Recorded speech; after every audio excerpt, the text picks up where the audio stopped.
आप देख लेते हैं स्टर्नोक्लेविकुलर जॉइंट में कौन कौन से मोशंस होते हैं। ठीक है, तो जैसे कि हमने टाइप में मैंने आपको बताया था कि इसके पास 3 डिग्री ऑफ फ्रीडम होती है। 3 डिग्री ऑफ फ्रीडम मतलब यहाँ पे हमारे पास 6 अवेलेबल मूवमेंट्स है। एक है एलिवेशन, दूसरा डिप्रेशन, फिर प्रोट्रैक्शन, रिट्रैक्शन, एंटीरियर और पोस्टीरियर रोटेशन। ये 6 मूवमेंट्स यहाँ पे होते हैं और ये अलग अलग कंपार्टमेंट में हो रहे हैं, अलग अलग सर्फेसिस पे हो रहे हैं।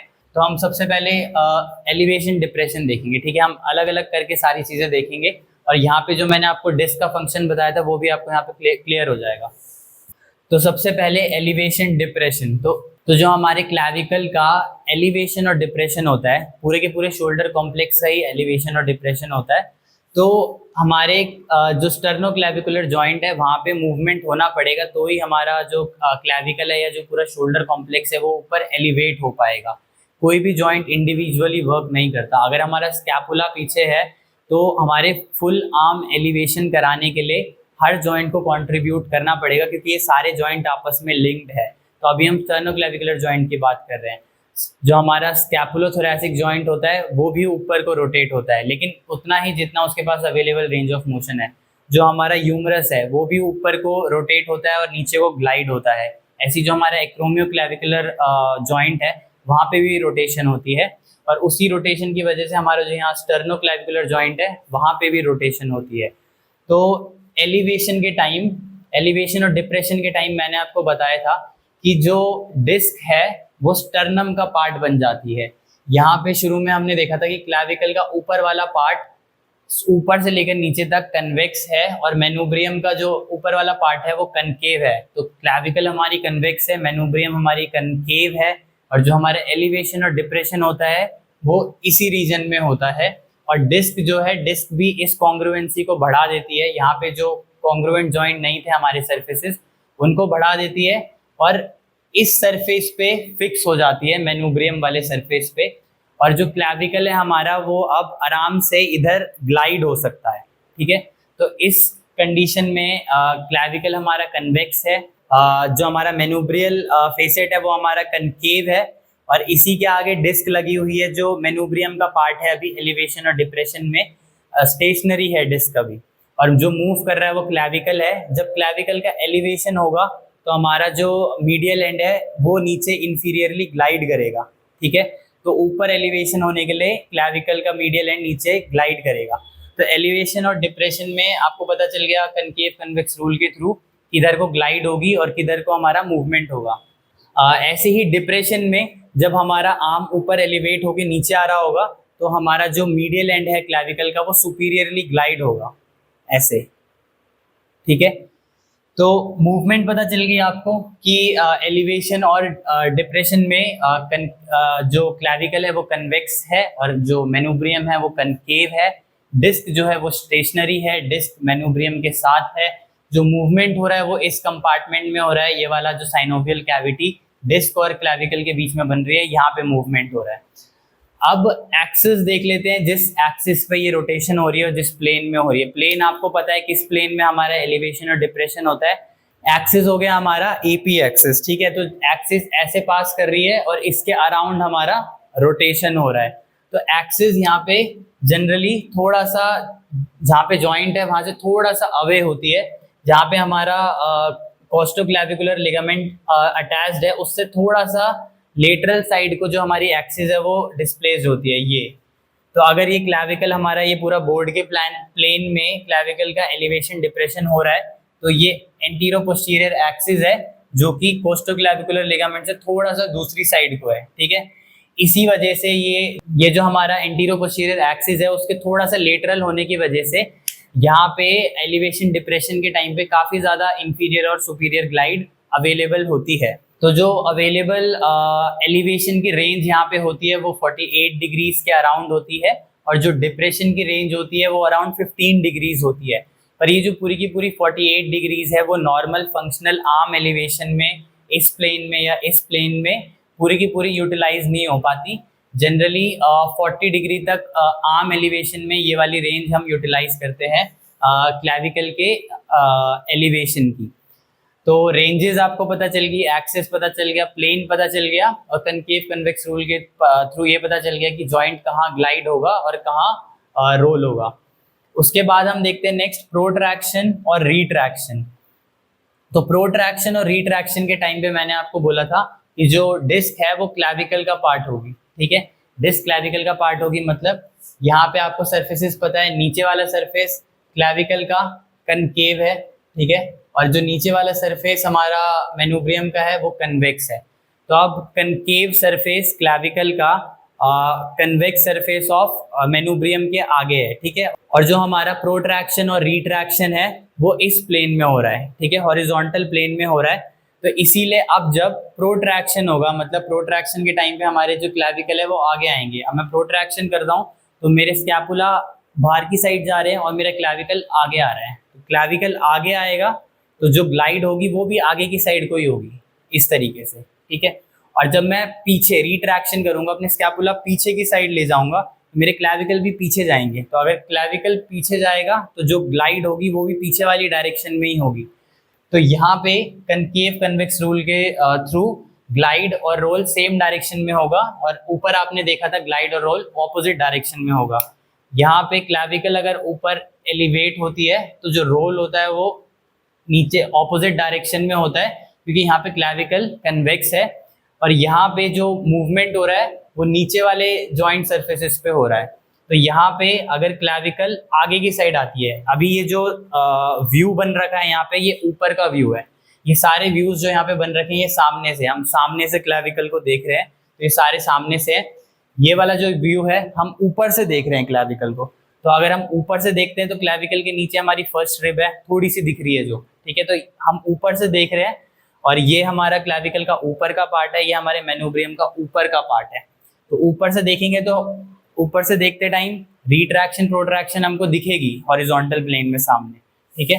तो अगर क्लैविकल रिट्रैक्ट होती है, पीछे की साइड जाती है, पीछे की साइड जाती है, तो हमारा जो मीडियल एंड है क्लैविकल का वो भी पीछे की साइड जाएगा, ठीक है, वो भी इधर को रोल होगा।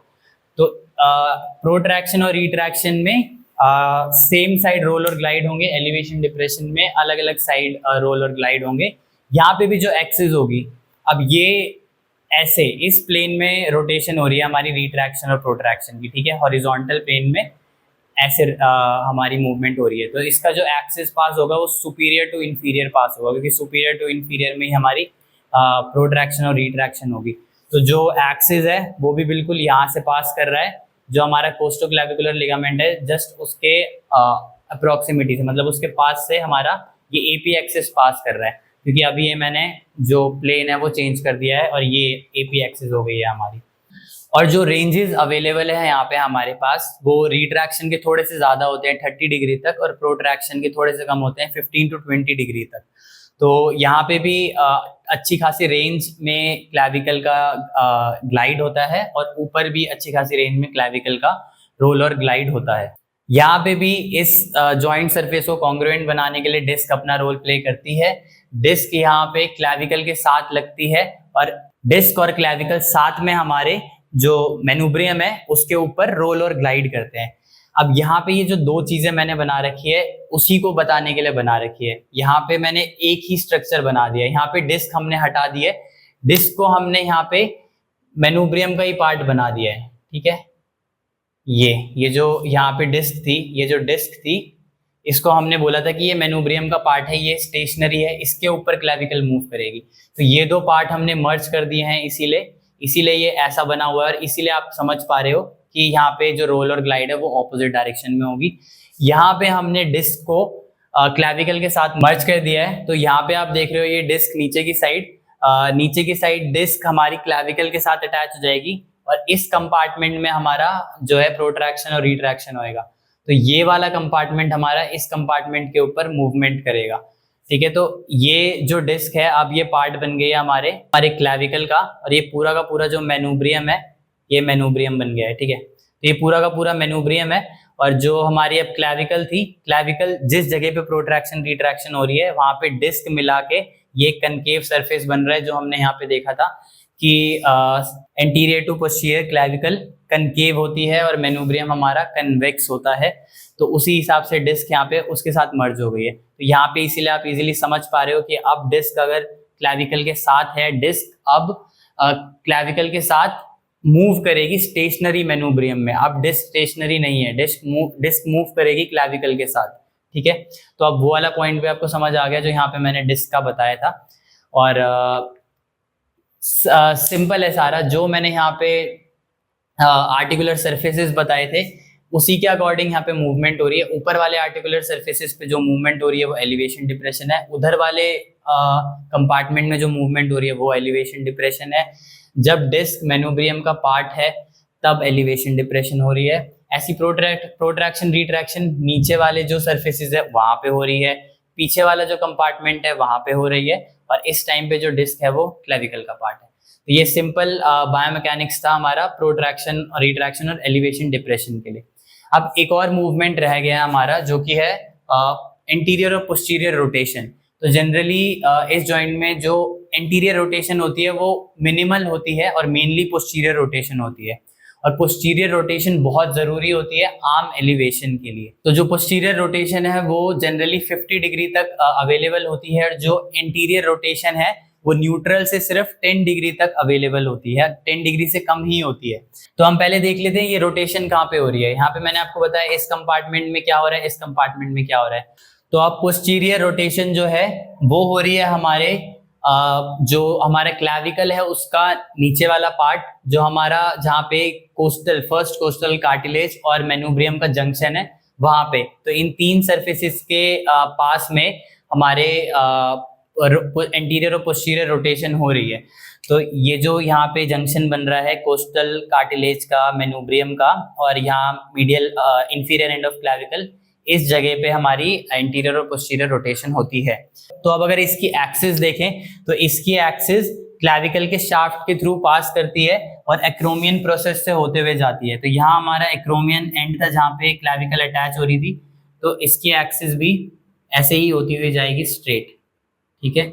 इस एक्सिस में पोस्टीरियर रोटेशन होगा और पोस्टीरियर से वापस न्यूट्रल तक आएगा। न्यूट्रल से अगर अवेलेबल रेंज है तो सिर्फ 10 डिग्री की रेंज है एंटीरियर रोटेशन में, ठीक है। तो मेनली पोस्टीरियर रोटेशन होगा। पोस्टीरियर रोटेशन का मतलब ये नॉर्मल क्लैविकल है और ये क्लैविकल का नीचे वाला पार्ट है, जो ढक्कन का आपको ये हुक दिख रहा है, ये नीचे वाला पार्ट है क्लैविकल का, और ये क्लैविकल नॉर्मली है। तो जब क्लैविकल का नीचे वाला सरफेस सामने की तरफ फेस कर दे उसको हम पोस्टीरियर रोटेशन बोलते हैं, ठीक है। तो ये ढक्कन का जो हुक है ये ऊपर की साइड आ रहा है।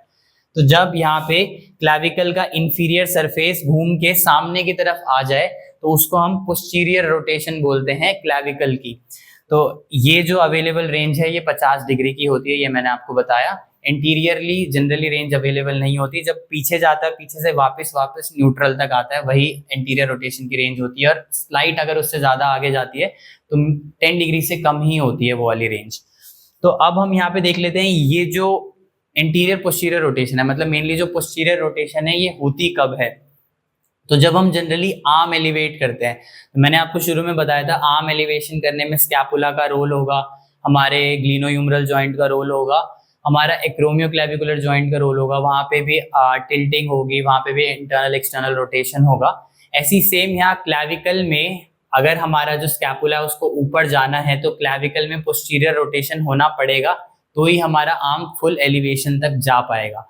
तो इसको विजुअलाइज करने के लिए, वैसे जब मैं इंटीग्रेटेड मोशन बताऊंगा सारे जॉइंट्स का तब तो समझ आ ही जाएगा, अभी भी आप इसको इजीली समझ सकते हो। मान लो ये मेनूब्रियम है, ठीक है, या फिर ऐसे ये पूरा जो पार्ट है ये मेनूब्रियम है, ये क्लैविकल है जो इसके आगे ऐसे अटैच्ड है, और ये जो थंब है पीछे मेरा, ये मेरा स्कैपुला है, ठीक है। तो ये जो हुक बन रहा है ये क्लैविकल है, पीछे स्कैपुला है, ये मेनूब्रियम है। तो मेनूब्रियम पे हमारी क्लैविकल लगी हुई है, ये हमारा एक्रोमियोक्लैविकुलर जॉइंट हो गया, और ऐसे पीछे से स्कैपुला हुक होते हुए हमारा ये स्कैपुला हो गया। तो जब स्कैपुला को ऊपर जाना है, ठीक है, स्कैपुला को ऐसे ऊपर की साइड जाना है, ये स्कैपुला जब हमारा आर्म एलिवेट होगा, तो जब स्कैपुला ऊपर जाता है तो जिस तरीके से स्कैपुला की ओरिएंटेशन है रिब केज में, और जिस तरीके से हमारा एक्रोमियोक्लैविकुलर जॉइंट है, उसके लिए हमारे क्लैविकल को थोड़ा सा पोस्टीरियरली रोटेट होना पड़ता है ऐसे, ठीक है। तो ये जो आप नीचे वाला पार्ट देख रहे हो मेरी उंगली का, ये ऊपर की साइड आ रहा है। प्लस एलिवेशन के टाइम आपने ये तो देख ही लिया कि जो मीडियल एंड है उसका इंफीरियर ग्लाइड होगा, तो क्लेविकल का मीडियल एंड इंफीरियर ग्लाइड तो होगा, साथ साथ ऊपर भी उठेगा, मतलब पोस्टीरियर रोटेशन भी होगी। तो अब इस पूरे मोशन को एक साथ विजुअलाइज करते हैं। ये मेनुब्रियम है, ये क्लेविकल है, ये पीछे स्कैपुला है, पूरा आर्म एलिवेशन हो रहा है, स्कैपुला ऊपर जा रहा है। तो इस आर्म एलिवेशन को होने के लिए हमारी जो क्लेविकल है उसको थोड़ा थोड़ा इधर को रोटेट होना पड़ेगा, ठीक है, थोड़ा थोड़ा पोस्टीरियर रोटेट होना पड़ेगा, क्योंकि हमारा स्कैपुला रिब केज पे है, जो कि ऐसा प्लेन है। स्कैपुलर प्लेन अलग है, स्कैपुला इसके साथ पैरेलल नहीं है, स्कैपुला इस प्लेन में ऐसे टेढ़ी है स्कैपुला, तो इसीलिए ऊपर जाने के लिए थोड़ा बहुत पोस्टीरियर रोटेशन होगा। यही पोस्टीरियर रोटेशन अभी हमने यहाँ पे देखा, और यहाँ पे generally 50 degree of posterior rotation हमारे पास अवेलेबल होती है। कैसे होती है वो भी मैंने आपको बता दिया। तो अब आपने मोशंस देख लिए क्लेविकल में क्या क्या होते हैं, तो आपको ये भी पता चल गया होगा कि इन लिगामेंट्स के बारे में जब मैं आपको बता रहा था कि ये लिगामेंट कैसे क्लेविकल के मोशंस को रोकते हैं, तो वो भी यहाँ पे समझ आ गया होगा कि क्लेविकल की एक्सेसिव एलिवेशन या एक्सेसिव डिप्रेशन या फिर इंटीरियर पोस्टीरियर जो डिसलोकेशन होने के चांसेस होते हैं किसी भी ट्रॉमा की वजह से, किस तरीके से लिगामेंट्स उसको प्रिवेंट करते हैं। इन मोशन की रेंजेस मैंने यहाँ पे लिख दी है, और मोशन कैसे कैसे होते हैं, किस एक्सिस पे होते हैं, वो भी मैंने आपको बता दिया। अब कुछ रेलेवेंट क्लिनिकल एनाटॉमी के बारे में बताता हूँ, स्टेनोक्लेविकुलर जॉइंट के बारे में और मसल्स जो कि इसके अराउंड है, ठीक है। तो पैथोलॉजीज जो स्टेनोक्लेविकुलर जॉइंट पे होती है वो बहुत ही कम होती है, और ज़्यादातर रोड ट्रैफिक एक्सीडेंट और स्पोर्ट्स इंजरीज में हमको देखने को मिलती है। तो सबसे पहले हम देखते हैं फ्रैक्चर। तो जो मीडियल पार्ट ऑफ क्लेविकल का फ्रैक्चर है वो बहुत ज़्यादा रेयर होता है। मोस्टली जो क्लेविकल फ्रैक्चर होती है वो इस जंक्शन से होती है जहाँ पे मीडियल 2/3 और लेटरल 1/3 हमने डिवाइड किया है। सबसे ज़्यादा क्लेविकल के फ्रैक्चर यहाँ से होते हैं। मीडियल पार्ट से बहुत ही कम चांसेस है क्लेविकल के फ्रैक्चर होने के। दूसरा आ जाता है डिसलोकेशन। जब भी बहुत ज़्यादा फोर्स हमारे क्लेविकल पे आ रहा है तो सारा फोर्स जो है हमारे लिगामेंट्स है वो संभालेंगे। तो अगर लिगामेंट इंजरी हो जाती है या लिगामेंट की लैक्सिसिटी हो जाती है तो यहाँ पे क्लेविकल की एक्सेसिव मूवमेंट होने लगती है, या फिर डिसलोकेशन हो सकता है एंटीरियरली या पोस्टीरियरली। तो जनरली जो डिसलोकेशंस है वो एंटीरियरली ज़्यादा होते हैं और पोस्टीरियरली कम होते हैं। एंटीरियरली मतलब मीडियल पार्ट जो हमारे लिगामेंट का है वो बाहर की साइड इस साइड को आ गया, और पोस्टीरियरली मतलब जो मीडियल पार्ट हमारे लिगामेंट का है वो मीडियल पार्ट हमारे क्लेविकल का है वो अंदर की साइड चला गया। तो जनरली जो एंटीरियर डिसलोकेशन होती है वो डायरेक्टली बहुत कम होती है और इनडायरेक्टली ज़्यादा होती है। इनडायरेक्टली मतलब हमारे शोल्डर जॉइंट पे फोर्स लगने की वजह से हमारे क्लेविकल का डिसलोकेशन होना। तो जनरली हमारा जो शोल्डर है जब रिट्रैक्टेड पोजीशन में होता है और जो फोर्स है हमारा वो पीछे की डायरेक्शन में लगता है, पोस्टीरियर लेटरल डायरेक्शन में बाहर की साइड को, तो हमारा शोल्डर रिट्रैक्टेड पोजीशन में होता है। फोर्स जो है वो आगे की साइड आगे वाले शोल्डर पे लगता है, और जो डायरेक्शन होती है फोर्स की वो पोस्टीरियर लेटरल डायरेक्शन होती है। तो जब इस पोजीशन में हमारे कंधे पे बहुत तेज हिट होगा तो क्लेविकल जो है वो बाहर को निकल जाएगी। तो एंटीरियर डिसलोकेशन का मैकेनिज्म जनरली इनडायरेक्ट होता है। मोस्ट कॉमन जो मैकेनिज्म होता है वो रोड ट्रैफिक एक्सीडेंट के थ्रू होता है, और second most common sports injury के थ्रू। और अब मैंने बताया दूसरा था पोस्टीरियर डिसलोकेशन जिसमें क्लेविकल का मीडियल पार्ट अंदर चला जाता है, तो ये लेस कॉमन है as compare to interior dislocation. इसका मैकेनिज्म ऑफ इंजरी में इसका ऑपोजिट है। जब हमारा स्कैपुला जो है वो थोड़ा सा प्रोट्रैक्टेड पोजीशन में होता है और जो फोर्स लग रहा है वो पोस्टीरियर शोल्डर पे लगेगा, आप तो जो हमारा शोल्डर है वो आगे जाएगा और हमारा क्लेविकल अंदर की साइड को घुस जाएगी, पीछे की साइड। तो पोस्टीरियर डिसलोकेशन इनडायरेक्टली इस वजह से हो सकती है, और directly posterior dislocation road traffic accident में हो सकती है। जब कोई व्हीकल किसी के क्लेविकल के ऊपर से रन करके चला जाए तब हो सकती है। स्पोर्ट्स इंजरीज में जब कोलिजन होता है दो प्लेयर्स का, या फिर कोई प्लेयर नीचे पड़ा है, किसी के नी या फिर कोई भी बॉडी पार्ट या एल्बो डायरेक्टली हमारे क्लेविकल के ऊपर लगते हैं तो पोस्टीरियर डिसलोकेशन हो सकती है। और जो पोस्टीरियर डिसलोकेशन है वो सीरियस मेडिकल कंडीशन है, क्योंकि जो हमारा क्लेविकल है, क्लेविकल और फर्स्ट रिब के पीछे मैंने आपको उधर बताया था कि यहाँ पे ब्रेकियल प्लेक्सिस हमारा जा रहा है, यहाँ पे बहुत सारे हमारे मीडियस्टाइनल वेसल्स जा रहे हैं, यहाँ पे पीछे हमारा ईसोफेगस है, ठीक है। तो कुछ भी हो सकता है, जैसी पोस्टीरियर डिसलोकेशन होती है तो पीछे हमारा लंग्स भी हैं, तो अगर ये हमारे लंग्स को पंचर कर देता है तो न्यूमोथोरैक्स भी हो सकता है। और अगर हमारे वोकल कॉर्ड में कुछ इंजरी हो गई इसके पोस्टीरियर क्लैविकल के अंदर जाने की वजह से, तो होर्सनेस ऑफ वॉइस हो सकती है। अगर हमारे ईसोफेगस में कुछ हो गया तो डिस्फेजिया हो सकता है। अगर हमारे वेसल में कोई इंजरी हो गई तो एक्सट्रीम ब्लड लॉस हो सकता है इंटरनल, या फिर हमारे ब्रेकियल प्लेक्सस जो है वो इंजर हो सकता है। तो डिसलोकेशन मैंने आपको बताया। अब जनरली क्या होता है, जब भी कोई मीडियली डायरेक्टेड फोर्स आता है हमारे क्लैविकल में, तो हमारे लिगामेंट इंजरी होने से पहले ही जो हमारा क्लैविकल है वो फ्रैक्चर हो जाता है। ठीक है, तो हमारे जो लिगामेंट्स है वो फेल हों, वो रप्चर हो, उससे पहले ही मोस्टली जो हमारा क्लैविकल है वो फ्रैक्चर हो जाता है। और मोस्ट कॉमनली जो फ्रैक्चर मैंने बताया आपको इस जंक्शन से होता है। तो इसी वजह से जो डिसलोकेशन के चांसेस हैं क्लैविकल में वो भी बहुत कम होते हैं। जो टोटल बॉडी के हमारे डिसलोकेशन, जितने भी हमारी बॉडी में जितने भी जॉइंट्स हैं उनमें डिसलोकेशन होते हैं, उनमें से लेस देन 1% जो डिसलोकेशन है वो हमारे एससी जॉइंट में होते हैं। और जो सिर्फ अपर लिम के हमारे डिसलोकेशंस है उनमें से 3% कॉन्स्टिट्यूट करता है सिर्फ एससी जॉइंट के डिसलोकेशन। तो बहुत ही कम चांसेस है डिसलोकेशन के और मीडियल एंड ऑफ क्लैविकल के फ्रैक्चर के। अब हम देख लेते हैं ऑस्टियोआर्थराइटिस। तो ऑस्टियोआर्थराइटिस जनरली इस जॉइंट में भी होता है और मोस्ट कॉमनली एसिम्प्टोमेटिक होता है। और ओल्ड एज में मोस्ट कॉमनली सबके जो आर्टिकुलर यहाँ पे कार्टिलेज है वो फाइब्रस हो जाते हैं। और पोस्ट मेनोपॉजल वुमेन में भी जो आर्थराइटिक चेंजेस है यहाँ पे होने शुरू हो जाते हैं। और जो मैनुअल लेबरर्स होते हैं जिनका बहुत ज़्यादा शोल्डर का काम होता है उनमें भी आर्थराइटिक चेंजेस यहाँ पे जल्दी शुरू हो जाते हैं। पर most commonly steno clavicular joint में जो पेन है पेशेंट को इतना नहीं होता। और अगर होता है डिजेनरेटिव चेंजेस की वजह से, तो जब आर्म हमारा स्कैपुलर प्लेन या फिर कोरोनल प्लेन या फिर सामने वाला फ्लेक्शन जो हम कर रहे हैं इसमें जब हम 90 डिग्री से ऊपर जाते हैं तब जाके हमको पेन फील होता है। तो डिजेनरेटिव चेंजेस हमने देखिए। ऐसी इन्फ्लेमेटरी आर्थराइटिस भी जो हमारा स्टर्नोक्लेविकुलर जॉइंट है उसको अफेक्ट कर सकता है। ये दोनों ही कंडीशंस आपको पता है मोस्ट कॉमनली हमारे अलग बॉडी के अलग अलग जॉइंट्स में होते हैं, पर हम सिर्फ अभी स्टर्नोक्लेविकुलर जॉइंट के बारे में बात कर रहे हैं। तो रूमेटॉइड आर्थराइटिस में भी एससी जॉइंट में इन्फ्लेमेशन की वजह से पेन फील हो सकता है और ज़्यादातर फीमेल्स में होता है। और ऐसी और इन्फ्लेमेटरी आर्थराइटिस और सीरोनेगेटिव स्पॉन्डाइलोआर्थ्रोपैथीज जो हैं, ये तो आरे तो हमारा सीरो पॉजिटिव हो गया, सीरोनेगेटिव स्पॉन्डाइलोआर्थ्रोपैथीज में भी कुछ कंडीशंस का प्रेजेंटिंग सिम्टम होता है हमारा स्टर्नोक्लेविकुलर जॉइंट पेन। तो जैसे कि सोरियाटिक आर्थराइटिस है उसमें 50% ऑफ द केसेस में प्रेजेंटिंग सिम्टम होता है स्टर्नोक्लेविकुलर जॉइंट पेन, क्योंकि यहाँ पे डीजेनरेशन स्टार्ट हो जाती है। ऐसी जो एनकाइलोजिंग स्पॉन्डिलाइटिस है उसमें भी 4% में ये प्रेजेंटिंग सिम्टम होता है, लेकिन एनकाइलोजिंग स्पॉन्डिलाइटिस में जनरली लोअर बैक से सारी चीजें शुरू होने लगती है। रिएक्टिव आर्थराइटिस में भी स्टर्नोक्लेविकुलर जॉइंट इन्वॉल्व हो सकता है।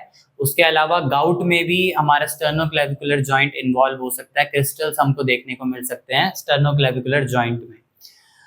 इन्फ्लेमेटरी आर्थराइटिस के अलावा कुछ रेयर कंडीशंस है जो कि हमारे स्टर्नोक्लेविकुलर जॉइंट को इन्वॉल्व करती है। उनमें से एक है साफो।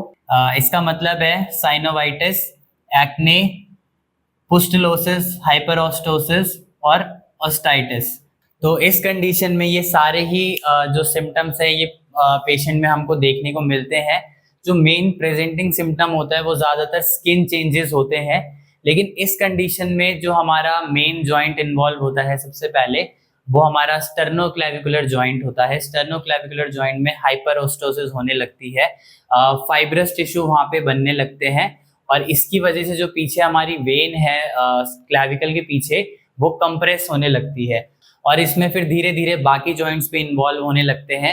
हमारी जो वर्टिब्रल कॉलम है वहाँ पे भी ऑसिफिकेशंस होने लगती है।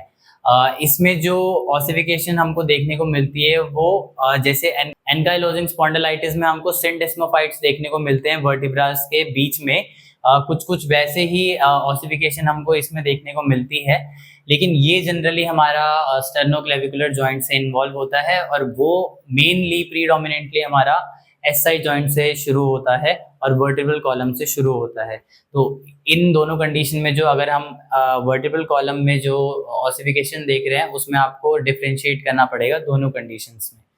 पर जनरली इसमें जो प्रेजेंटिंग सिम्टम होता है स्किन चेंजेस होते हैं, तो स्किन चेंजेस भी आपको देखने को मिलेंगे, जैसे कि मैंने बताया आपको एक्ने और पुस्टुलोसिस भी है इसमें। उसके अलावा एक रेयर कंडीशन है हमारे पास, वो है,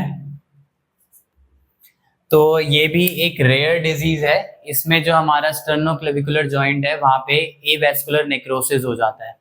तो दोनों की दोनों रेयर कंडीशंस हैं, दोनों के दोनों अलग अलग रेसेस पे डिपेंड करती है, कहीं पे ज़्यादा होती है कहीं पे कम, लेकिन एवरेज भी देखा जाए तो साफा जो हमारा प्रेवलेंस है वो 1 in every 10,000 पीपल है।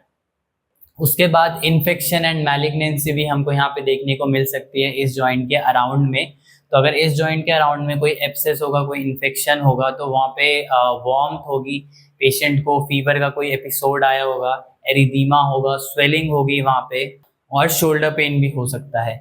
मैलिग्नेंसी भी आप सस्पेक्ट कर सकते हो अगर वहाँ पे कोई स्वेलिंग है जो कि बढ़ती जा रही है और एज पेशेंट की ज़्यादा है और पेशेंट में ऑलरेडी कोई प्राइमरी ट्यूमर है बॉडी के अंदर, तो ये भी बहुत ही कम चांसेस है होने के around sternoclavicular joint. Now before wrapping up the video, जो कुछ पीछे स्टर्नोक्लेविकुलर जॉइंट के पीछे जो कुछ स्ट्रक्चर्स हैं उनके बारे में मैं आपको बता देता हूँ जल्दी से। तो ये हमारे स्टर्नम मेनुब्रियम जो है और नीचे स्टर्नम है, इसके पीछे से हमारी आर्च ऑफ आयोटा जाती है। आर्च ऑफ आयोटा की 3 ब्रांचेस निकलती हैं। यहाँ से ब्रेकियोसेफेलिक ब्रांच निकलती है जो कि हमारे लेफ्ट राइट साइड के क्लैविकल के पीछे से निकल रही है। यहाँ से हमारी लेफ्ट कैरोटिड आर्टरी निकलती है। उसके बाद हमारी सब क्लेवियन आर्टरी निकलती है। तो ये 3 आर्टरीज यहाँ से निकल गई। उसके अलावा यहाँ पे ब्रेकियोसेफेलिक वेन होती है हमारे स्टर्नोक्लेविकुलर जॉइंट के आसपास ही। उसके अलावा इसके पीछे से हमारी वेगस नर्व जारी होती है और थोड़ा सा इस साइड को, पीछे की साइड हमारा पूरा का पूरा ब्रेकियल प्लेक्सस निकल रहा होता है। तो ये सब हमारा पीछे की साइड को है, हमारे स्टर्नोक्लेविकुलर जॉइंट के आसपास पीछे की साइड को, और इसी के पीछे हमारा यहाँ पे ईसोफेगस है। तो इसीलिए जो मैंने आपको यहाँ पे बताया पोस्टीरियर डिसलोकेशन में इन किसी भी स्ट्रक्चर में इंजरी हो सकती है। उसके अलावा इस जॉइंट के अराउंड हमारे कुछ लिम्फ नोड्स हैं। लिम्फ नोड्स बहुत सारे हैं लेकिन हम स्पेसिफिकली इस एरिया की बात कर रहे हैं।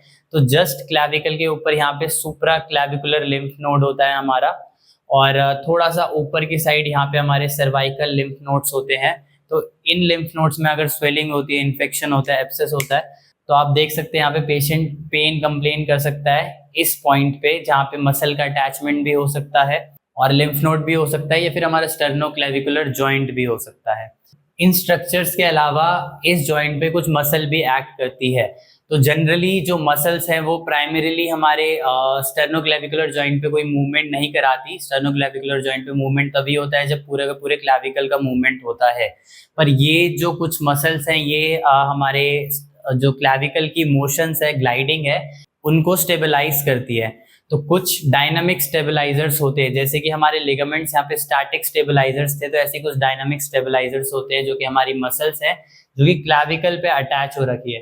तो यहाँ पे अगर देखा जाए तो क्लैविकल में आगे की साइड को यहाँ पे पेक्टोरालिस मेजर का अटैचमेंट है, ठीक है, और ऐसी पीछे की साइड को हमारा एससीएम का अटैचमेंट है, स्टर्नोक्लीडोमेस्टॉइड का अटैचमेंट है पीछे की साइड, और नीचे की साइड हमारा सब क्लेवियस मसल का अटैचमेंट है जो कि फर्स्ट रिब से लेकर ऊपर सब क्लेवियन ग्रूव जो है हमारे क्लैविकल के नीचे वहां पे अटैच हो रही है। तो ये 3 मसल्स स्टर्नोक्लेविकुलर जॉइंट के डायनामिक स्टेबिलिटी में हेल्प करती है। इन तीनों मसल के कॉन्ट्रैक्शन हमारे क्लैविकल का मोशन के टाइम पे हेल्प करते हैं। तो जब भी आप स्टर्नोक्लेविकुलर जॉइंट पे वर्क कर रहे हो, मोबिलाइजेशन कर रहे हो, तो आप इन मसल्स को भी वहां पे देख सकते हो, इन मसल्स को भी आप वहां पे चेक कर सकते हो।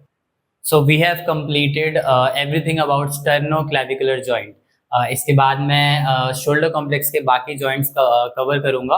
तो जो भी मैंने बोला है, जो जो इम्पोर्टेंट पॉइंट्स है वो मैंने साथ के साथ मैं लिखता गया।